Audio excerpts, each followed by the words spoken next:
ये कहानी किशनगढ़ नाम के एक छोटे से गांव की है, जहां निधि नाम की एक लड़की अपने माता पिता के साथ रहा करती थी। आज उसके घर उसे कुछ लड़के वाले देखने आते हैं। इस बात से निधि की माँ बहुत खुश थी। बहुत जल्द उसकी बेटी की डोली उठेगी। लड़के वाले निधि को पहली नजर में देखते ही पसंद कर लेते हैं और लड़के की माँ निधि के हाथों में शगुन की थाल रखते हुए उससे बोलती है, बहू, अब तो हमें तुम्हारा ही इंतजार था। अब बस तुम जल्दी से डोली में बैठकर हमारे घर आ जाओ। अपनी सास की बातें सुनकर निधि शर्मा जाती है। तो वहीं ये सब कुछ घर के बाहर खड़ी एक चुड़ैल खिड़की से देख रही होती है और वो चुड़ैल हंसते हुए खुद से बोलती है, एक और डोली उठने वाली है मेरी। इस डोली में भी इस लड़की की जगह मैं बैठ जाऊंगी। हा हा हा हा। इतना बोलकर चुड़ैल वहां से चली जाती है और कुछ देर बाद लड़के वाले भी रिश्ता पक्का करके वहां से चले जाते हैं। लड़के वालों के जाने के बाद निधि की माँ निधि के पिता से बोलती है, सुनिए जी, मुझे लगता है हमें लड़के वालों को सब सच बता देना चाहिए था और उनसे बोल देना चाहिए था कि हम निधि की विदाई डोली वोली में नहीं करेंगे। भाग्यवान, तुम कैसी बात कर रही हो? तुम जानती हो ना, सदियों से डोली का रिवाज हमारे गांव में चला आ रहा है। और वैसे भी जब जब हमने लड़के वालों को सच बताया है, तब तब हमारी निधि का रिश्ता टूट गया है। आज बड़ी मुश्किल से उसका एक अच्छे घर में रिश्ता लगा है और तू चाहती है कि मैं सच बताकर अपनी बेटी का रिश्ता तोड़वा दूं? नहीं नहीं, मैं ऐसा नहीं कर सकता। मेरी बेटी की विदाई होगी और डोली से ही वो इस घर से विदा लेगी। चाहे मुझे कुछ भी करना पड़े मैं करूंगा, पर हमारी बेटी की डोली उठेगी और मैं उसे कुछ भी नहीं होने दूंगा। ये मेरा खुद से और तुझसे वादा है। चुड़ैल एक बार फिर निधि के पिता की बातें सुन लेती है। ये बात सुनकर चुड़ैल को गुस्सा आ जाता है। वो उनके घर को हिलाने लगती है। अपना घर हिलता देख निधि के पिता बोलते हैं, लगता है चुड़ैल को पता चल चुका है कि हमारी निधि का रिश्ता तय हो गया है। निधि के पिता की बातें सुनते ही चुड़ैल जोर जोर से हंसने लगती है।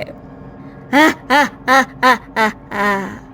चुड़ैल की आवाज सुनकर निधि के पिता चुड़ैल से बोलते हैं, तू इस बार कुछ नहीं कर पाएगी और तेरी आंखों के सामने मेरी बेटी की डोली जाएगी। मेरे होते हुए इस गांव से किसी भी लड़की की डोली नहीं उठेगी। उठेगी तो सिर्फ और सिर्फ उसकी अर्थी। तुम गांव वालों की वजह से मेरी डोली मेरे घर के बिना वीरानी पड़ी रह गई। मेरे माँ बाप मर गए, मैं मर गई। ये सब कुछ तुम गांव वालों की वजह से हुआ है। इसमें हम गांव वालों की कोई गलती नहीं थी। तुम्हारे ससुराल वाले लालची थे, इसलिए तुम्हारे माता पिता ने सुसाइड किया। मेरे माँ बाप ने तुम सभी गाँव वालों से मदद मांगी, तुमसे कुछ पैसे मांगे मेरे ससुराल वालों को दहेज देने के लिए, पर तुम गाँव वालों ने हमारी एक पैसे की मदद नहीं करी। अगर उस दिन तुम गांव वाले मेरे माँ बाप की मदद कर देते तो मेरे माँ बाप लड़के वालों को दहेज दे पाते। उनके पास इतने पैसे नहीं थे, इसीलिए मेरे माता पिता लड़के वालों को दहेज नहीं दे सके और उन्होंने मुझे मेरे मायके में ही छोड़ दिया। मुझे अपने साथ नहीं लेकर गए। मेरी डोली नहीं उठी। उसी सदमे में आकर मेरे माता पिता ने खुदकुशी कर ली। उनके जाने के बाद मैं कैसे जीती, इसीलिए मैंने भी खुदकुशी कर ली। ये सब तुम गाँव वालों की वजह से तो हुआ है। अब मैं तुम गाँव वालों की डोली कैसे उठने दे सकती हूँ? तुम और तुम्हारे माँ बाप उस समय भी नहीं समझ रहे थे और तुम इस समय भी मेरी बात नहीं समझ रही हो बेटा। तुम्हारे ससुराल वाले लालची थे। अगर हम गांव वाले मिलकर उन्हें उनकी मुंह मांगी रकम दे भी देते तो भी तुम अपने ससुराल में खुश नहीं रहती। तुम्हारी जिंदगी बर्बाद हो जाती। तुम्हारी जिंदगी बर्बाद ना हो इसलिए हम गांव वालों ने तुम्हारे पिता को समझाया, पर वो नहीं माने। नहीं, ये सब कुछ तुम गांव वालों की वजह से हुआ है। तुम सभी गांव वाले मेरे माता पिता से जलते थे क्योंकि मेरी शादी एक अमीर घर में हो रही थी। तुम नहीं चाहते थे कि मेरी डोली उठे, इसीलिए तुम गांव वालों ने मेरे गरीब माता पिता की मदद नहीं की। इतना बोलकर चुड़ैल गुस्से में आ जाती है और घर की सारी चीजों को तोड़ने लगती है। कुछ देर बाद चुड़ैल वहाँ से चली जाती है और निधि की माँ निधि के पिता से बोलती है, अब हम क्या करेंगे जी? लगता है अब हम भी बाकी लोगों की तरह अपनी बेटी की जान से हाथ धो बैठेंगे। हमारे घर से भी हमारी बेटी की डोली नहीं बल्कि अर्थी उठ जाएगी। हमारी बेटी को कुछ नहीं होगा, इसके लिए चाहे मुझे कुछ भी करना पड़े। इतना बोलकर निधि के पिता बिना किसी को कुछ बोले पहाड़ी वाले बाबा के पास जाते हैं और उन्हें सारी बातें बताते हैं। पहाड़ी वाले बाबा निधि के पिता को एक ताबीज देते हैं और उनसे बोलते हैं, ये ताबीज तुम अपनी बेटी को पहना देना और शादी वाले दिन मैं तुम्हारे घर आऊंगा। अब तुम यहाँ से जा सकते हो। निधि के पिता वहाँ से घर आते हैं और निधि को वो ताबीज पहना देते हैं। अब शादी वाले दिन बाबा भी वहाँ आ जाते हैं। निधि की शादी उसके मनपसंद लड़के से हो जाती है। निधि के ससुराल वाले भी बहुत खुश होते हैं। कुछ देर बाद निधि की डोली उठती है, परंतु निधि के पिता बाबा के कहने पर निधि को डोली में ना बिठाकर उसकी जगह एक पुतले को बिठा देते हैं। कुछ देर बाद चुड़ैल वहाँ आती है और वहाँ पर अंधेरा छा जाता है। सभी लोग बेहोश हो जाते हैं और चुड़ैल डोली के अंदर बैठी दुल्हन के अंदर समा जाती है। वो जैसे ही उस पुतले के अंदर समाती है, सभी लोग होश में आ जाते हैं और उस पुतले के अंदर वो कैद हो जाती है, जिससे चुड़ैल निधि के पिता से बोलती है, मेरे साथ धोखा, ये तेरी बेटी निधि नहीं है। तेरी बेटी निधि डोली में क्यों नहीं बैठी?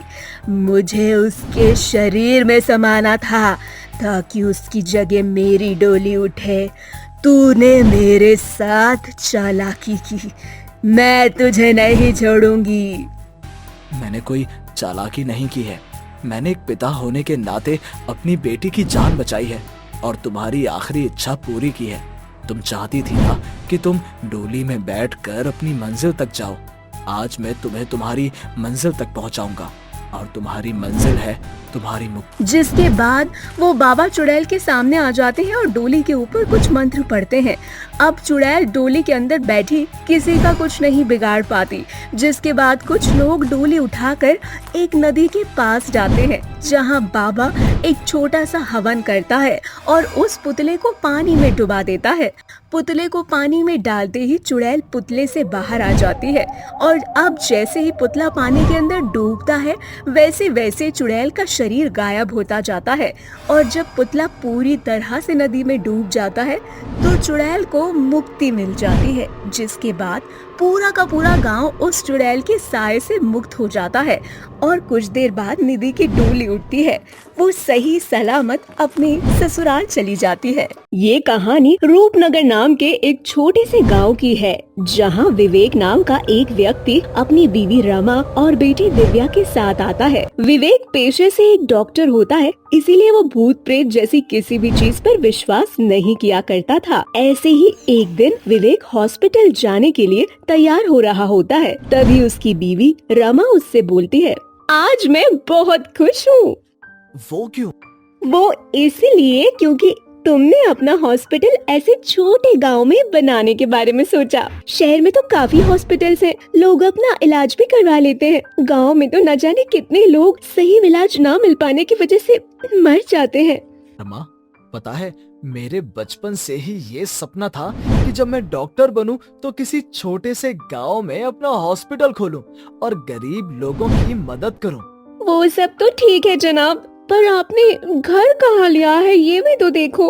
हमारे घर के आसपास कोई घर नहीं है सिवाय एक घर के, और वो घर भी 1 किलोमीटर दूरी पर है। और उसमें भी ताला लगा रहता है। और इस गांव से मार्केट में जाओ, उन लोगों के यहाँ बारे में उनसे कुछ पूछो तो बस एक ही जवाब देते हैं, रात में मत निकलना, रात में मत निकलना। इस गांव में घूंघट वाली चुड़ैल घूमती है।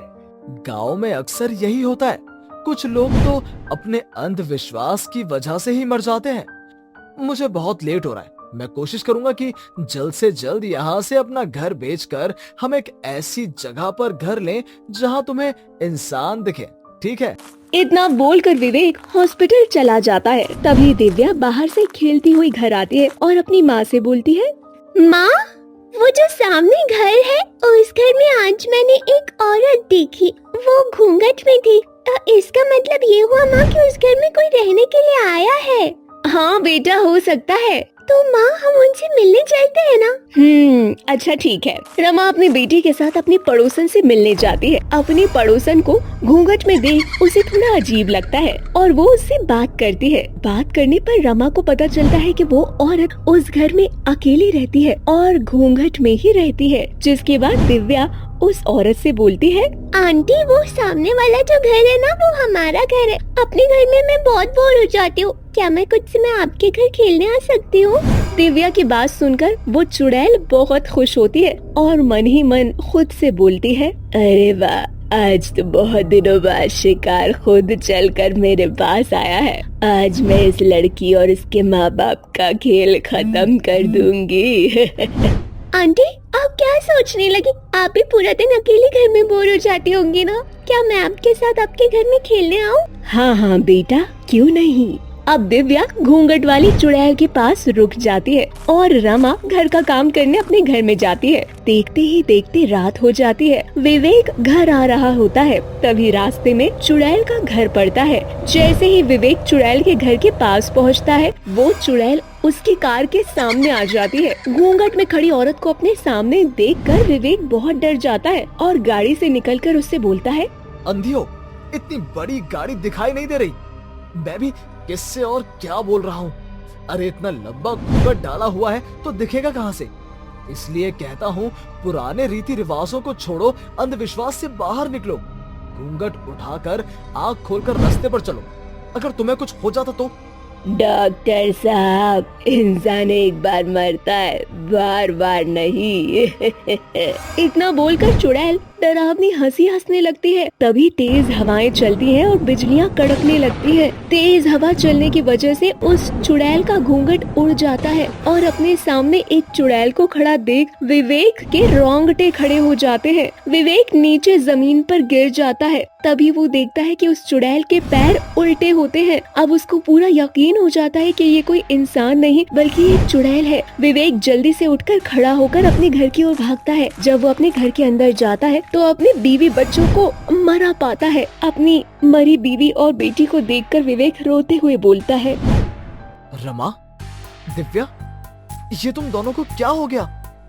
तभी विवेक को किसी के आने की आहट सुनाई देती है। जैसे ही विवेक पीछे पलट कर देखता है, वो देखता है कि उसके सामने उसकी बीवी और बेटी घूंघट वाली औरत के साथ खड़े होते हैं। ये देखकर विवेक बहुत हैरान होता है और फिर अपनी बीवी और बेटी की लाश को देखता है जो कि वहाँ नहीं होती। ये देखकर विवेक बहुत खुश होता है, बोलता है, भगवान का शुक्र है कि तुम्हें और दिव्या को कुछ नहीं हुआ। रमा, हम अभी इस वक्त ये गांव छोड़कर चले जाएंगे। यहाँ के लोगों का मानना बिल्कुल सही है, सच में यहाँ पर घूंघट वाली चुड़ैल घूमती है। विवेक ये सब बोलता है कि तभी उसकी नजर उस घूंघट वाली औरत पर पड़ती है। उसे देख और उससे बोलता है, रमा, रमा, ये वही घूंघट वाली चुड़ैल है, यहाँ से निकलना होगा। तभी उसे रमा की डरावनी आवाज सुनाई देती है, क्या सच में ये वो घूंघट वाली चुड़ैल है? रमा की आवाज सुनकर विवेक पीछे देखता है तो देखता है कि वो उसकी बीवी की जगह वही घूंघट वाली चुड़ैल खड़ी है। अब उसे हर जगह चुड़ैल ही नजर आ रही होती है। ये दृश्य देखकर विवेक को कुछ समझ नहीं आता। तभी वो देखता है कि कुछ लोग हाथों में मशाल लिए उसके घर की ओर आ रहे हैं। साथ में एक तांत्रिक बाबा भी है जो आते ही उस चुड़ैल के ऊपर कुछ मंत्र पढ़कर फेंकते हैं और उस चुड़ैल के शरीर में आग लगा देते हैं। ये नजारा देखकर विवेक की आंखें बंद हो जाती हैं और वो आंखें खोलता है तो उसके सामने उसकी बीवी और बच्चे गांव वालों को देखता है। जिसके बाद रमा उससे बोलती है, भगवान का लाख लाख शुक्र है कि आपको कुछ नहीं हुआ, वरना मुझे तो लगा था कि मैंने आज आपको खो ही दिया। वो तो इन गाँव वालों का भला हो जो इन्होंने मुझे उस चुड़ैल के बारे में बताया। ये तो हमारा फर्ज था बहन। वैसे भी जब हमने डॉक्टर साहिब की गाड़ी इस इलाके से गुजरते हुए देखा तो हम समझ गए कि ये गांव से बाहर वाले घर में रह रहे हैं, जो कि इनके लिए बिल्कुल भी अच्छा नहीं है। परंतु जब हम तुमसे मिलने के लिए तुम्हारे घर आए तो हमने तुम्हें किसी से बात करते हुए देखा। बस फिर क्या था, हम सभी गांव वाले समझ गए कि यह काम उसी घूंघट वाली चुड़ैल का है। जिसके बाद हमने मौका देखकर तुम्हें सारी सच्चाई बता दी और उस चुड़ैल से तुम्हारी और तुम्हारे बच्चे की जान भी बचा ली। परंतु उस घूंघट वाली चुड़ैल को पकड़कर खत्म करना बहुत जरूरी था, इसीलिए हमने डॉक्टर साहब को कुछ नहीं बताया। हम चाहते थे कि आपको भी विश्वास हो जाए कि अगर इस दुनिया में कुछ सकारात्मक शक्तियाँ होती हैं तो कुछ नकारात्मक शक्तियाँ भी होती हैं, जो कि दिखती नहीं पर होती तो जरूर है। बस इसीलिए हमने रात होने का इंतजार किया और हमें पता था आपको अकेला देखकर चुड़ैल आप पर जरूर हमला करेगी। बस हमने मौका देखा और आपकी मदद करने के लिए आ गए।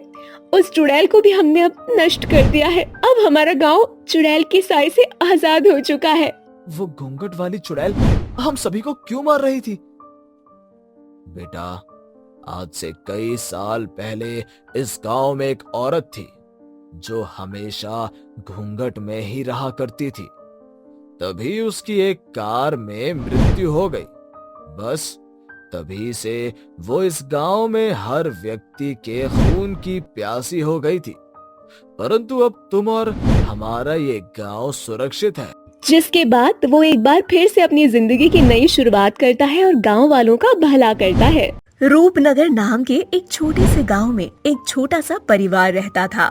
निशा अपने पति दीपक के साथ बहुत खुश थी। उसकी सास भी बहुत अच्छी थी। परंतु निशा की शादी को 10 साल हो जाते हैं, पर अब तक निशा मां नहीं बन पाती। इस बात से नाराज उसकी सास आशा अब निशा से नफरत करने लग जाती है और उसे ताने देने लग जाती है। जिस पर एक दिन दीपक अपनी माँ से बोलता है, माँ, आप क्यों निशा को रोज ताने देती हो? मैं इलाज करवा तो रहा हूँ निशा का, और डॉक्टर ने बोला है बहुत जल्द निशा माँ बन जाएगी। माँ, जहाँ आपने इतने साल इंतजार कर लिए वहाँ कुछ दिन और इंतजार कर लीजिए। अरे यही सब सुनते सुनते तो 10 साल बीत गए। अब तो लगता है बिना पोता पोती का मुंह देखे भगवान के पास ही मुझे जाना पड़ेगा।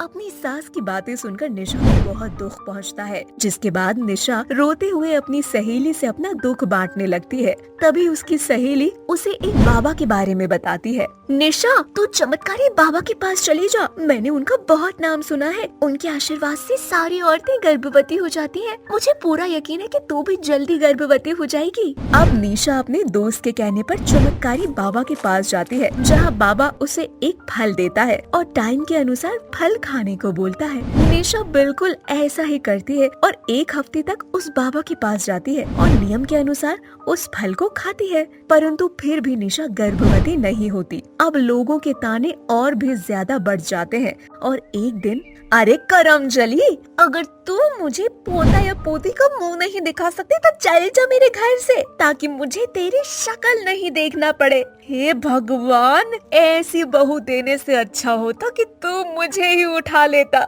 कम से कम मुझे ये दिन तो नहीं देखना पड़ता। ये तो ना खुद मरती है और ना मुझे मरने देती है। इसने तो कसम खा रखी है, न चैन से जीना है न चैन से किसी को जीने देना है। अपनी सास की ऐसी कड़वी बातें सुनकर अब निशा से बर्दाश्त नहीं होता और वो एक ट्रेन के नीचे आकर खुदकुशी कर लेती है।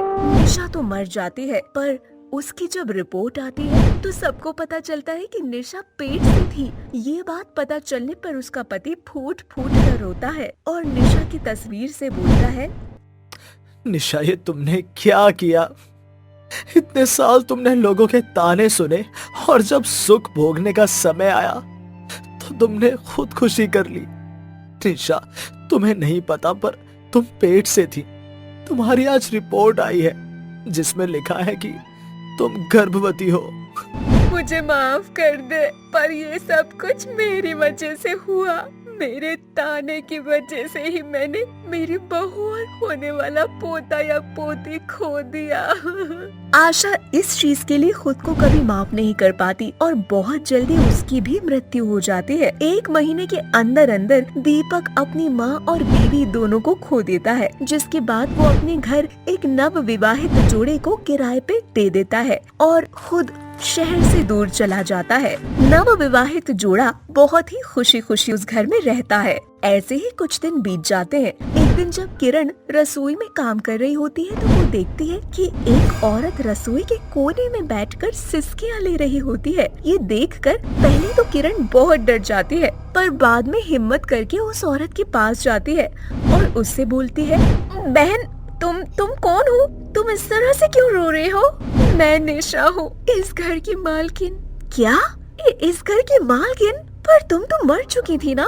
मैं जब मरी थी तब मैं गर्भवती थी, पर ये बात मुझे पता नहीं थी। मैं तो मर गई, पर मेरा बच्चा अभी मेरी कोख में जिंदा है। वो इस दुनिया में आना चाहता है, इसके लिए मुझे तुम्हारा शरीर चाहिए। प्लीज मेरी मदद कर दो। मैं अपने बच्चे को जन्म देकर तुम्हारे शरीर से हमेशा हमेशा के लिए चली जाऊंगी। इतना बोलकर निशा उसे अपने काबू में कर लेती है और उसके शरीर पर अपना कब्जा कर लेती है। अब निशा किरण के पति रजत के सामने बहुत अच्छे से रहती है और उसके जाने के बाद अपने असली रूप में आती है। 1 हफ्ते बाद रजत देखता है कि किरण का पेट काफी निकल चुका है, जिसके बाद वो किरण का मजाक उड़ाते हुए उससे बोलता है, अरे ये क्या, तुमने टाइपिंग करना छोड़ दिया है क्या?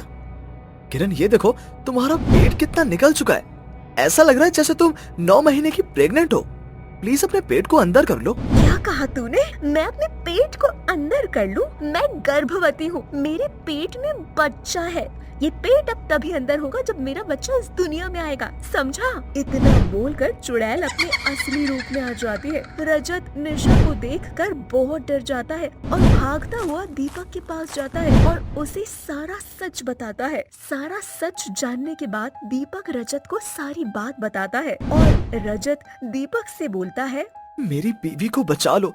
तुम्हारी बीवी चुड़ैल बन चुकी है और उसने मेरी बीवी के ऊपर अपना कब्जा कर लिया है। तुम्हारी बीवी मेरी बीवी को मार डालेगी। नहीं, मेरी निशा कभी किसी का खून नहीं कर सकती। मैं उससे बात करूंगा और मुझे पूरा यकीन है निशा तुम्हारी बीवी का शरीर छोड़कर हमेशा के लिए चली जाएगी। इतना बोलकर दीपक रजत के साथ जाते हुए निशा से बात करता है, जिसके बाद निशा दीपक से बोलती है, किरण बहुत अच्छी है, मैं किरण को कुछ नहीं करूंगी। जब मैं मरी थी तब मैं गर्भवती थी और ये बात मुझे मरने के बाद जब मैं चुड़ैल बन गई तब पता चली। मैं अभी भी गर्भवती हूँ। अगर मेरा बच्चा इस दुनिया में नहीं आया तो मेरी एक बार फिर से मृत्यु हो जाएगी।